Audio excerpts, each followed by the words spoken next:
মহামারী মোকাবেলায় সবার জন্য টিকা নিশ্চিতে বিশ্ব নেতাদের প্রতি আহ্বান প্রধানমন্ত্রীর।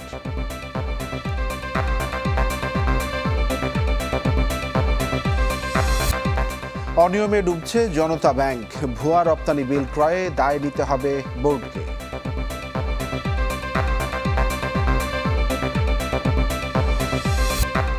ভয়ঙ্কর জঙ্গল ড্যারিয়ান গ্যাপ পার হয়ে যুক্তরাষ্ট্রে ঢোকার চেষ্টা, তালিকায় আছে বাংলাদেশীয়।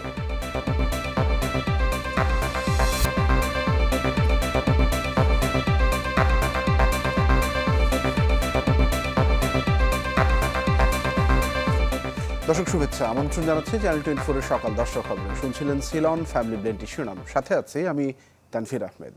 করোনা পরিস্থিতি মোকাবেলা করে টেকসই উন্নয়ন লক্ষ্যমাত্রা অর্জনে বৈশ্বিক রোডম্যাপের আহ্বান জানিয়েছেন প্রধানমন্ত্রী Sheikh Hasina.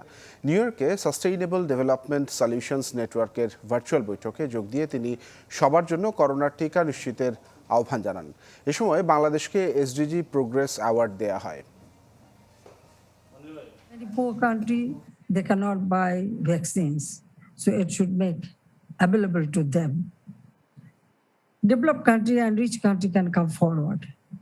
Second, we must close the huge resource gap in the implementation of the 2030 agenda. দর্শক, এই মুহূর্তে হযরত শাহজালাল আন্তর্জাতিক বিমানবন্দর পরিদর্শনে গেছেন স্বাস্থ্যমন্ত্রী সহ মন্ত্রণালয়ের ঊর্ধ্বতন কর্মকর্তারা। আমরা এই বিষয়ে সবশেষ তথ্যটি জেনে নেব। সেখানে রয়েছেন সহকর্মী মাহফুজ কামাল। মাহফুজ। তানভীর, ঠিক সকাল 9টার কিছু পরে হযরত শাহজালাল আন্তর্জাতিক বিমানবন্দরে প্রবাসী কল্যাণমন্ত্রী ইমরান আহমেদ তিনি এসছেন। এরপর স্বাস্থ্যমন্ত্রী জাহিদ মালিক তিনিও এসছেন, প্রধানমন্ত্রী কার্যালয়ের প্রিন্সিপাল সেক্রেটারি তিনিও এসছেন। মূলত আজ শাহজালাল আন্তর্জাতিক বিমানবন্দরে আসার উদ্দেশ্য হচ্ছে আরব আমিরাতগামী যারা যাত্রী দীর্ঘদিন ধরে বাংলাদেশে আটকে পড়ে আছে, শুধুমাত্র বিমানবন্দরগুলোতে করোনার টেস্টের যে ল্যাব সেটি স্থাপন না করার কারণে প্রধানমন্ত্রীর নির্দেশনার পরেও ইতিমধ্যে অনেক দিন পেরিয়ে গেছে, এখনও কিন্তু করোনা শনাক্তকরণের জন্য যে ল্যাব স্থাপন করার বিষয়টি সেটি এখনও শুরু হয়নি। আমরা যেটি দেখছি যে শাহজালাল আন্তর্জাতিক বিমানবন্দরের যে বহুতল কার পার্কিং রয়েছে সেটির ছাদে সিভিল এভিয়েশন বেসামরিক বিমান চলাচল কর্তৃপক্ষ অনুমতি দিয়েছে সেখানে করার জন্য ল্যাব। তো সেই বিষয়ে প্রবাসী কল্যাণমন্ত্রী এবং স্বাস্থ্যমন্ত্রী তারা এসছেন যে সেই ছাদে করোনার পরীক্ষার যে ল্যাব সেটি স্থাপন করা যায় কিনা, অথবা বিমানবন্দরের ভেতরে আর কোনো জায়গা আছে কিনা নিরাপদ জায়গা যেখানে আরব আমিরাতগামী প্রবাসীদের জন্য করোনা পরীক্ষার যে ল্যাব স্থাপন করা যায়, এই বিষয়গুলো নিয়ে আলোচনা করতে বা বৈঠক করতে তারা আজ এই হযরত শাহজালাল আন্তর্জাতিক বিমানবন্দরে এসছেন। গণমাধ্যম কর্মীদের সাথে স্বাস্থ্যমন্ত্রী প্রবাসী কল্যাণমন্ত্রী কেউই এখনও কথা বলেনি। আমরা যোগাযোগ করার চেষ্টা করেছিলাম, তারা সার্বিক বিষয়ে বৈঠক করে পরবর্তীতে আরও বিস্তারিত জানাবেন। আজকের এই হযরত শাহজালাল আন্তর্জাতিক বিমানবন্দরের প্রবাসী কল্যাণমন্ত্রী এবং স্বাস্থ্যমন্ত্রী তাদের আসার উদ্দেশ্যটা কী এবং তারা বৈঠকে কী সিদ্ধান্ত নিয়েছেন এই বিষয়ে বিস্তারিত আমরা জানতে পারবো। আরেকটি বিষয় আপনাকে জানিয়ে রাখি, ইতিমধ্যে যে 7টি প্রতিষ্ঠানকে এই হযরত শাহজালাল আন্তর্জাতিক বিমানবন্দরে করোনা পরীক্ষার ল্যাব স্থাপনের জন্য অনুমতি দেওয়া হয়েছে, এর মধ্যে 6টি কোম্পানি, শিকদার মেডিকেল বাদে বাকি 6টি কোম্পানি কিন্তু এসওপি ইতিমধ্যে জমা দিয়েছে, আরব আমিরাতে পাঠানো হয়েছে। গতকাল বেসামরিক বিমান চলাচল কর্তৃপক্ষের চেয়ারম্যান জানিয়েছিলেন এবং সেটি অনুমতির অপেক্ষায় আছে। আরব আমিরাত কর্তৃপক্ষ যদি অনুমতি দেয় তাহলে এই করোনার পরীক্ষার ল্যাব স্থাপনের কাজটি শুরু হবে। এই ছিল সর্বশেষ অবস্থা। তানভীর। মাহফুজ, ধন্যবাদ আপনাকে আমাদের সঙ্গে যুক্ত হওয়ার জন্য। দেশের 26টি জেলায় করোনার সংক্রমণ এখন 5% নিচে, আর এসব জেলায় করোনা সংক্রমণের সংখ্যা কম। বিগত 7 দিনের তথ্য বিশ্লেষণ করে এই খবর দিয়েছে স্বাস্থ্য অধিদপ্তর। তবে 29টি জেলায় সংক্রমণের হার 5 থেকে 9.99%, আর 7 জেলায় এই হার 10 থেকে 19.99%। তবে পঞ্চগড় জেলা এখনও করোনার সংক্রমণের উচ্চ ঝুঁকিতে আছে।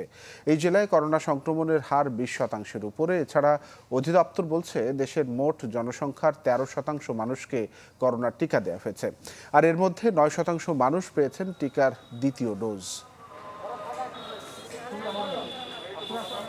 নানা অনিয়মে জর্জরিত রাষ্ট্রীয় মালিকানাধীন জনতা ব্যাংক যাচাই বাছাই ছাড়া বহু ভুয়া রপ্তানি বিল ক্রয় করেছে এই ব্যাংকটি। ব্যাংকের সাবেক এমডি ও চেয়ারম্যান বলছেন এসব অনিয়মের দায় নিতে হবে ব্যবস্থাপনা থেকে শুরু করে বোর্ডের সবাইকে। জনতা ব্যাংকের বিভিন্ন অনিয়ম নিয়ে 3 পর্বের ধারাবাহিক অনুসন্ধানী রিপোর্টের আজ দেখুন দ্বিতীয় পর্ব। ডোরিন গার্মেন্টস লিমিটেড জনতা ব্যাংকের অন্যতম গ্রাহক তৈরি পোশাক খাতের এই প্রতিষ্ঠান। বৈদেশিক মুদ্রা অর্জনে সুনাম থাকলেও ব্যাংকের খাতায় ডোরিন গার্মেন্টসের অবস্থান খেলাপির তালিকায়। জনতা ব্যাংকের লোকাল অফিসে প্রতিষ্ঠানটির দায় 168 কোটি 23 লাখ টাকার বেশি। রপ্তানির জন্য ঋণ নিয়ে একের পর এক ব্যর্থতার পরও প্রতিষ্ঠানটিকে অকাতরে ব্যাক টু ব্যাক এলসি সহায়তা দিয়ে গেছে জনতা ব্যাংক। অনেক ক্ষেত্রে বাধ্যবাধকতা থাকলেও নেওয়া হয়নি ব্যাংকের এমডি ও বোর্ডের অনুমতি। শুরুটা 2017 সালে। ডোরিন গার্মেন্টসকে 48 কোটি 8 লাখ টাকার ঋণ দেয় জনতা ব্যাংক। এক বছরের মধ্যে ঋণপত্রের দায় মেয়াদ উত্তীর্ণ থাকলেও দেয়া হয় নতুন ঋণ, যেখানে দেখানো হয়েছে 7 মাসের পুরনো সিআইবি প্রতিবেদন। এগুলি কিন্তু দেখার দায়িত্ব ব্যাংক ম্যানেজমেন্টের, দেখার দায়িত্ব সার্ভেয়ার কোম্পানি, দেখার দায়িত্ব যে লিগ্যাল অ্যাডভাইজার বা লিগ্যাল ফার্ম এই ডকুমেন্টস গুলি আমাদের ওয়েটিং করতেছে তাদের। এখানে কিন্তু সবগুলা 3টা সাইডেরই কিন্তু দায়িত্ব আছে। নিয়ম বহির্ভূত এলসি খোলার এই গোপন রহস্য সম্পর্কে স্পষ্ট ধারণা নেই জনতা ব্যাংকের সাবেক চেয়ারম্যানের। তবে প্রতিষ্ঠানটির দুর্নীতিকেই দায়ী করেন তিনি। এই দেশের যে এক্সপোর্টার আছেন উনিও ওখানে ভুয়া অন্য নামে কোম্পানি বানাইয়া ওই কোম্পানির নামে এই কাগজপত্রগুলো আনতেছে। সেই ক্ষেত্রে আপনি ধরবেন কীভাবে? সেটা ধরার জন্য ব্যাংকের ম্যানেজার জড়িত, মূল মালিক জড়িত, যে এক্সপোর্টার হিমসেলফ, এবং ওই দেশে যে কোম্পানিটা হয়েছে সেটাও হয়তো দেখা গেল যে আর্টিফিশিয়াল। এ বিষয়ে কথা বলতে রাজি হয়নি ডোরিন গার্মেন্টস কর্তৃপক্ষ। জনতা ব্যাংকের লোকাল অফিসের এমন অনিয়ম শুধু ডোরিন গার্মেন্টসের ক্ষেত্রে নয়, তালিকায় আছে এক্সিম ফুটওয়্যার, সাথী লেদার, সালমা লেদার সহ বেশ কিছু ছোট বড় প্রতিষ্ঠানের নাম। পিছিয়ে নেই ব্যাংকের অন্য শাখাগুলো। একাধিক রপ্তানি ব্যর্থতা সত্ত্বেও মেসার্স বিআরবি স্পিনিং লিমিটেডকে নতুন নতুন এলসি সুবিধা দিয়েছে মতিঝিল কর্পোরেট শাখা। পণ্য জাহাজীকরণ না করলেও অ্যালাইন অ্যাপারেলস লিমিটেড ও সিকিং গার্মেন্টস লিমিটেডের রপ্তানি বিল কিনেছে কামাল আতাতুর্ক এভিনিউ কর্পোরেট শাখা।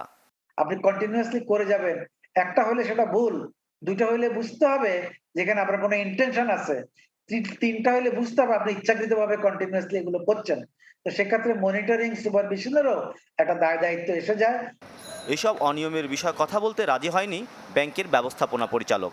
ভবনের বাইরে নিয়োজিত নিরাপত্তা বেষ্টনীও অতিক্রম করতে দেওয়া হয়নি ক্যামেরা সহ প্রতিবেদককে। অর্ডার তো আমাকে দিয়ে নেই, অর্ডার দিলে আমি তো আপনাকে মাসুম মিয়া, চ্যানেল 24, ঢাকা। 15 দফা দাবিতে ভোর 6টা থেকে সারা দেশে কর্মবিরতি পালন করছেন পণ্য পরিবহন মালিক ও শ্রমিকরা। এই বিষয়ে আমরা সবশেষ তথ্য জেনে নেব। চট্টগ্রাম থেকে যুক্ত রয়েছেন জুবাইর মঞ্জুর। হ্যাঁ তানভীর, আপনি যেমনটি বলেছেন 15 দফা দাবিতে পণ্য পরিবহন মালিক এবং শ্রমিকদের যে ধর্মঘট কিংবা যে কর্মবিরতি সেটি কিন্তু আজকে ভোর 6টা থেকে শুরু হয়েছে এবং চলছে। আমি আপনাকে শুরুতে একটু দেখাতে চাই, আমি এখন আছি নগরীর তালতলা এলাকায়। এখানে কিন্তু পণ্য পরিবহন শ্রমিক যারা আছে তারা কিন্তু কোনো ধরনের গাড়ি কিন্তু আসলে চলাচল করতে দিচ্ছে না। গাড়ি বলতে আমি এটি বুঝিয়েছি যে আসলে পণ্য নিয়ে যে সকল গাড়ি বিভিন্ন এলাকা থেকে বন্দরের দিকে যাচ্ছে সেই সকল গাড়ি কিন্তু তারা যেতে দিচ্ছেন এবং এখানে সব কোটি গাড়ি কিন্তু আটকানো হচ্ছে, অর্থাৎ পণ্য পরিবহন যেগুলো আছে সেগুলো কিন্তু আটকানো হচ্ছে এবং তাদেরকে ফিরিয়ে দেওয়া হচ্ছে আমরা যেটি দেখেছি। তো তাদের আসলে দাবি যেগুলো হচ্ছে আসলে তাদের যে 15 দফা দাবি সেটি বাস্তবায়ন না হওয়া পর্যন্ত তারা কিন্তু এই যে আন্দোলন এটা থেকে সরে আসবে না। দু একটা দাবি যদি আমি আপনাকে একটু বলতে চাই, তারা যেটি বলছেন পরিবহন মালিক অর্থাৎ যানবাহন মালিকদের যে বর্ধিত আয়কর, অর্থাৎ তাদের যে আয়কর সেখানে যে বর্ধিত অংশ আসে সেটি কিন্তু বাতিল করতে হবে। একই সাথে যে সকল শ্রমিক রয়েছে অর্থাৎ চালক রয়েছে তারা দীর্ঘদিন ধরেই কিন্তু বিভিন্ন গাড়ি তারা কিন্তু চলাচল করছেন। তো সে সকল অভিজ্ঞ যারা ড্রাইভার আছে তাদেরকে সহজ শর্তে ড্রাইভিং লাইসেন্স প্রদান করতে হবে। একই সাথে তারা যেটি বলছেন যে এখানে যারা শ্রমিক আছে পণ্য পরিবহনের সাথে যারা শ্রমিক আছে তাদের কিন্তু সরকারের উদ্যোগে রেশনের আওতায় আনতে হবে।